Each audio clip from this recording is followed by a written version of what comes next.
Design பண்ண மாதிரி பண்ணியிருந்தோம், ட்ரையாங்கிள் டிசைன். அதை வந்து நம்ம ஸ்லீவுக்கு எப்படி அதே மாதிரி டிசைன் பண்ணுறது அப்படின்றத பார்ப்போம்.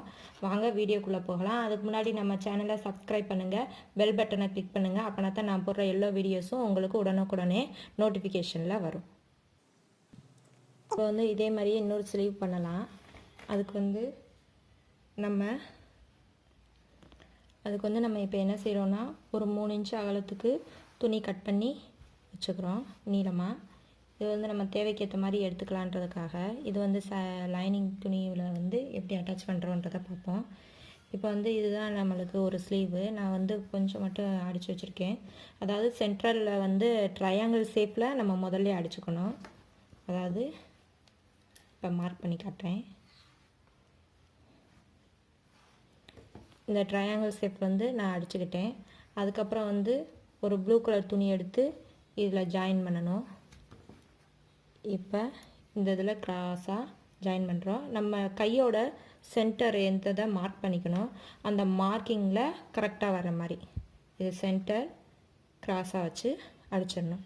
அதுக்கப்புறம் இதை திருப்பி விட்டுட்டு திரும்ப ஒரு பீஸ் எடுத்து இந்த கலர் மாற்றி மாற்றி ஒவ்வொரு கலராக வச்சோன்னா ஸ்லீவ் டிசைன் ரெடி ஆயிரும். இப்போ வாங்க எப்படி தைக்கிறதுன்றதை பார்ப்போம். இப்போ வந்து இந்த பீஸ் எடுத்துக்கிறேன். நம்ம இப்போ கிராஸாக வைக்கும்போது வந்து கொஞ்சம் துணி வந்து எக்ஸ்ட்ரா இருக்க மாதிரி பார்த்துக்கோங்க.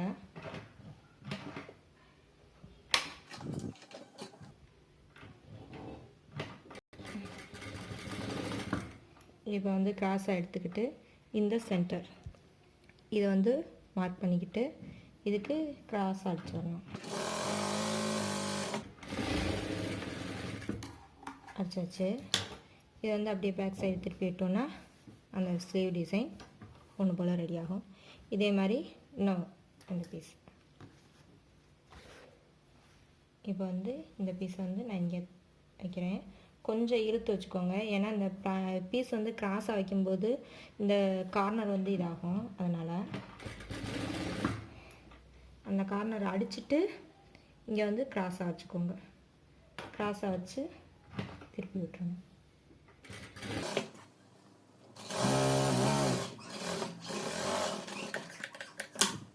இப்போ வந்து இதையும் திருப்பி விட்டு அப்படியே எக்ஸ்ட்ரா இருக்க பீஸை வந்து அப்படியே வெட்டி விட்டுக்கோங்க. ஆனால் அது வந்து தேவையில்லை. அடுத்தடுத்து நம்ம பீஸ் வைக்கிறப்ப ஒன்று போல் வச்சுக்கலாம். அதுக்கப்புறம் வந்து திரும்ப இந்த கலர் வந்து இந்த கார்னரில் வச்சு இதில்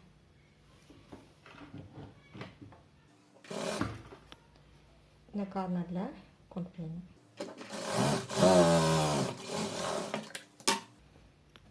இதை வந்து திருப்பி விட்டுறணும். இப்படியே ஃபுல்லாகவே அடித்து விட்டுறணும். இந்த கார்னர் மட்டும் கொஞ்சமாக இருக்கிறதுனால ஒரு சின்ன பீஸாக எடுத்து, ஏன்னா இங்கிட்டு வந்து நமக்கு துணி வராது, அதனால் இதை மட்டும் நான் எப்படி டேன் பண்ணுறேன்றதுங்க. இந்த கார்னரில் கொஞ்சமாக வச்சு லைட்டாக இந்த துணியை இழுத்து விட்டுக்கோங்க. லைட்டாக இப்படியே பரட்டி விட்டுக்கோங்க. அவ்வளோதான். இது வந்து ரெடி ஆயிடுச்சு.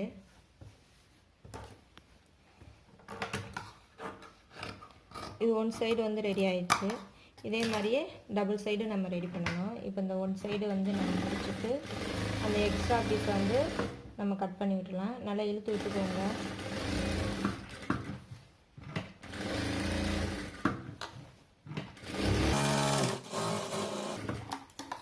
இந்த எக்ஸ்ட்ரா இருக்க பீஸை கட் பண்ணி விட்டுறணும்.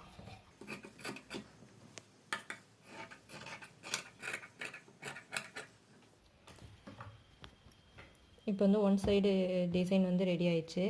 அதே மாதிரி இந்த சைடும் நம்ம ரெடி பண்ணுவோம்.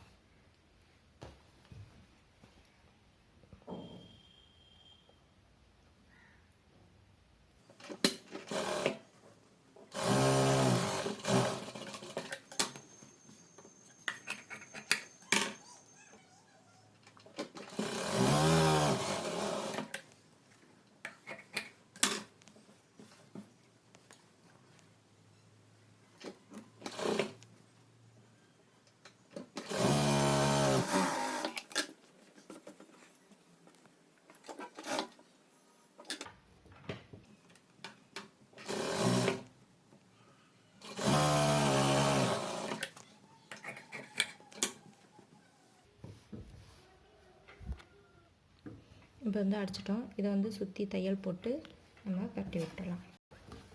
இப்போ வந்து நம்ம எக்ஸ்ட்ரா நம்ம அடுத்த பீஸ்களை அமைக்கி விட்டு ஒரு தையல் போடுறேன்.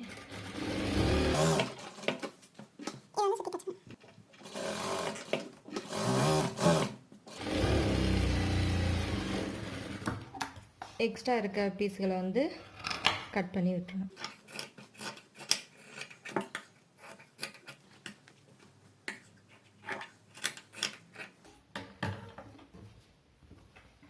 கீழே வந்து நான் ஒரு பைப்பிங் மாதிரி கொடுக்க போகிறேன்.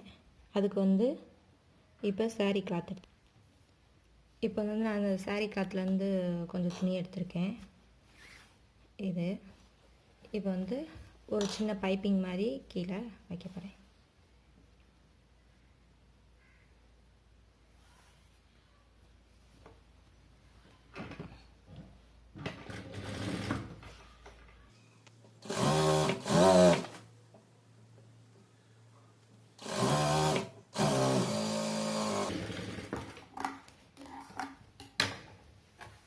இதை வந்து மடக்கிட்டு அப்படியே ஒரு பைப்பிங்காக வச்சுக்க போகிறேன்.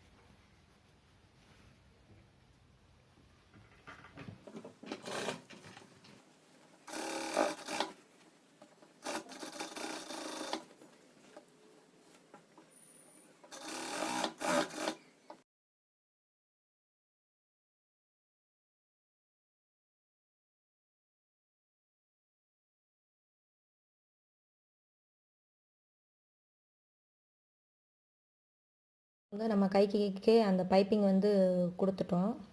பைப்பிங் முடிஞ்சு அதேமாரியே 2 பக்கமும் இந்த ஸ்லீவ் டிசைன் பண்ணியாச்சு. இப்போ இந்த பேக் சைடு டிசைனுக்கும் ஸ்லீவுக்கும் மேட்சிங்காக இருக்கும். Thank you viewers.